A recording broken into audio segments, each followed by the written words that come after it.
யப்பா! இவங்க தொல்லைலாம் தாங்கவே முடியல. எப்ப பார்த்தாலும் ஏதாவது குறை சொல்லிக்கிட்டே இருக்காங்க. அத என் மூஞ்சுக்கு முன்னாடி சொல்லாத கூட தைரியம் இல்ல அவங்களுக்கு.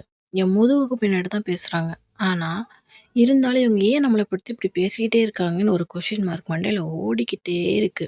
அது ஓடுறனால என்ன ஆகுது? Depression, depression, depression. ஐயோ! நம்மள பத்தி ஏதாவது பேசிருவாங்களோ? ஐய்யய்யோ! ஏதாவது பேசிருவாங்களோ? இந்த பயம் வேற வந்துட்டே இருக்கு. இதெல்லாம் நிஜமாவே முக்கியமான விஷயமா நம்ம வாழ்க்கைக்கு? என்ன பொறுத்தவரைக்கும் என்னன்னா, இதெல்லாம் நிஜமாவே முக்கியமான விஷயம் கிடையாது. நீங்க யாருன்னு உங்களுக்கு தெரியும்.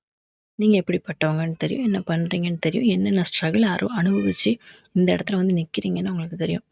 இனிமே நமக்கு என்னென்ன பிரச்சனை வரப்போகுதுன்னு நமக்கு மட்டும் தான் தெரியும். நம்ம ஃபேமிலி மெம்பர் நெறைய நமக்காக உருவாக்கி வச்சிருப்பாங்க. ஃப்ரெண்ட் சர்க்கிள்ல நெறைய ரெடி பண்ணி வச்சிருப்பாங்க. இதெல்லாம் நம்ம தாண்டி போறதே பெரிய விஷயம். இதில தெரிஞ்சவன் தெரியாதவன்லாம் நம்மள பத்தி என்ன பேசுறாங்கிறது ரொம்ப ரொம்ப அவசியமான விஷயமா? பக்கத்து வீட்டுக்காரனோ, எதிர் வீட்டுக்காரனோ நம்மள பத்தி பேசாம இருந்தா தான் ரொம்ப கஷ்டமான ஒரு சூழ்நிலை. அவனுக்கும் ஒரு டைம் பாஸ் ஆகணும்லங்க. அதுக்கு நம்ம தான் ஒரு பொருள்.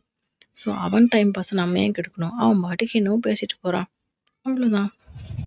ஒரு விஷயத்த மட்டும் மறக்காதீங்க.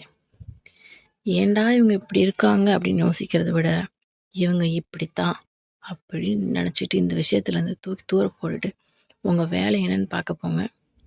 எல்லாமே சூப்பரா மாறிடும். ஒரு டைமுக்கு மேல அவங்களே களைச்சு போயிடுவாங்க. என்னடா நம்ம பேசி பேசி நம்மளே களைச்சு போயிட்டோம். அவ கண்டுக்கவே மாட்டக்கா. ஒரு ஃபீல் பண்ண மாட்டக்கா. நம்மள நெனச்சு கொஞ்சம் கூட வருத்தப்பட மாட்டக்கான்னு நெனச்சே வருத்தப்பட்டு, ஒரு ஸ்டேஜுக்கு அப்புறம் அவங்களே பேசுறத நிப்பாட்டிருவாங்க. ஸோ இந்த மாரி மனுஷங்களுக்காக வேஸ்ட் பண்ணாதீங்க. இன்னைக்கு உங்க டாபிக்னா, நாளைக்கு உங்களுக்கு பக்கத்து வீட்ல உள்ளவங்க டாபிக் அவங்க பேச போறாங்க. ஸோ அவங்க பேசுறத நிப்பாட்டுறது கஷ்டம். ஆள வேணா மாத்திட்டு போயிட்டே இருப்பாங்க. ஸோ உங்க வேலை என்ன? உங்க லைஃப்ப எப்படி ஹாப்பியா வச்சுக்கிறது? அத மட்டும் பாருங்க. புரிஞ்சிருக்கும்னு நெனைக்கிறேன்.